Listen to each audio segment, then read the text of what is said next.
Hi, I'm Sandy Jolly from Sandy's Sewing Bee Sewing Classes, and I'm a dressmaker.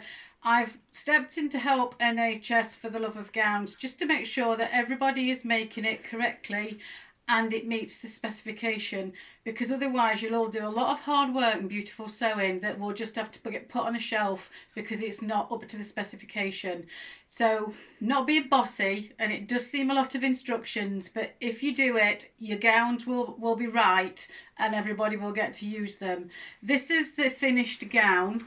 You won't get to see all of it, bless it. My hubby's not a videographer really.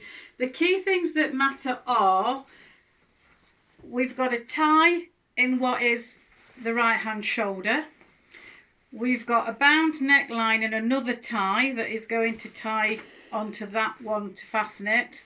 And we've got a tie belt that is put in halfway, roughly at the waist. It's 55 centimetres and it's stitched very securely so that no matter how much wear and tear these get, because what you've got to remember is it's not a gown to go to a ball, it's a gown for a clinician to wear, take off, stick in a bag, boil wash it. They're not going to bother ironing it, they're just going to boil it, hang it up, dry it, stick it back on the following day. And they're probably going to do that with 20 of these in a day.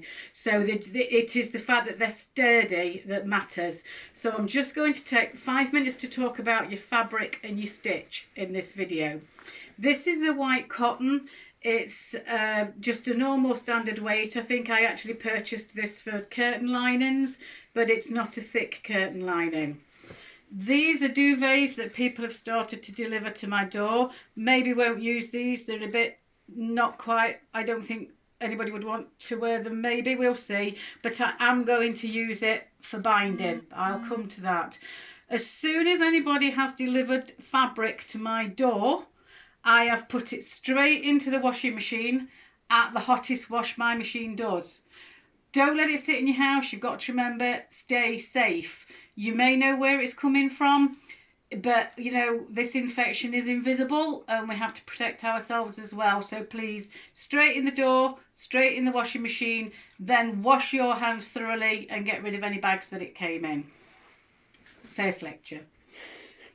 The most important thing is that you check that your fabric isn't going to shrink. So as I say, before you do anything, even if it's brand new fabric, you need to wash it on the hottest washing machine will do. Don't necessarily have to iron it when it comes out if you don't want to. You can iron it at the end, but you do have to give it the hottest wash you can. And then you are going to make a test sample. And what I did was, I created a 14 centimetre square or 5 inches, and I cut myself 2 squares of my fabric. This is quite a light duvet cover. You could use this to make gowns. This was exactly on when I cut it, I then did myself a seam. If you're going to use an overlocker, you maybe can't see it very clearly because my needle thread is pale pink on this. You're going to use 2 needles and 4 threads because the loopers are going to edge it and finish it, and your needle is going to create the seam. It needs to be a really strong seam. I am really pulling on this. If you haven't got an overlocker, then you're going to create what we call a fell seam, and I will do one of these as a separate quick 2-minute video, but it needs your whole of your seam needs to be encased. Now that's actually the right side. It really doesn't matter if that is your right side, but all of your seam needs to be enclosed, and again, it's got to be really strong. If these split, when we quality control them, they will just go onto one side. What you do when you've made your sample, it doesn't matter whether it's this style or this style, you put it into a saucepan and you boil it for 10 minutes.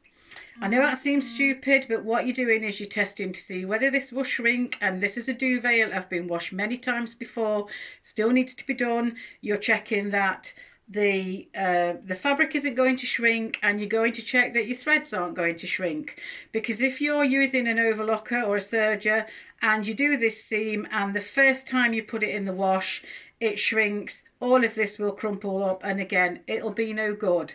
So you do your test sample, you recheck your measurements, I took a 5/8 seam off this, but my fabric stayed exactly the right seam. This is just where I've trimmed off when I did my seam. And the same with this one, nothing shrunk.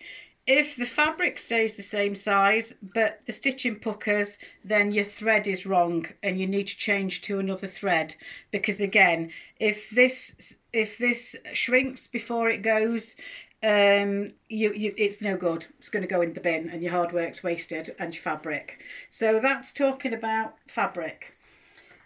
You're going to also use bias binding. You can use shop bought bias binding. It doesn't matter what width it is. It has to be cotton, the cotton poplin one. And again, if you've ever done a sewing class with me, you'll know you pre-shrink everything. You need to just give this a really good iron before you use it, because otherwise it's a very open weave, and the first time you wash it, it will shrink up to as much as 8%, and then that will crumple the neckline of your garment up. If you've got dark coloured or duvets that you can't use, you can make your own bias binding to save your cost. I'm going to do another quick video on this later on tonight. I haven't used any gadget for this. I've literally cut strips across the bias of the fabric. That's what they look like before you iron them. You know it's the bias because it's stretchy. And then you literally iron in one side, iron in the other side, and then fold it in half, and you've got a lovely bias binding. They'll come in lovely for your projects in the future, ladies, when you're not making gowns, and gentlemen, I should say. So that's what you're going to use your duvets for, or your sheets or whatever, if you've not got shop bought bias binding. And please don't go out and buy it. You don't need to. You're going to have so much waste fabric, because these gowns do take a lot of fabric. You're also going to need elastic. This is what I have in my sewing box, so that's what I've got. Anything, even the little narrow stuff is fine. You're going to make the large size gown. Unless you get asked to make a different size, please make the large.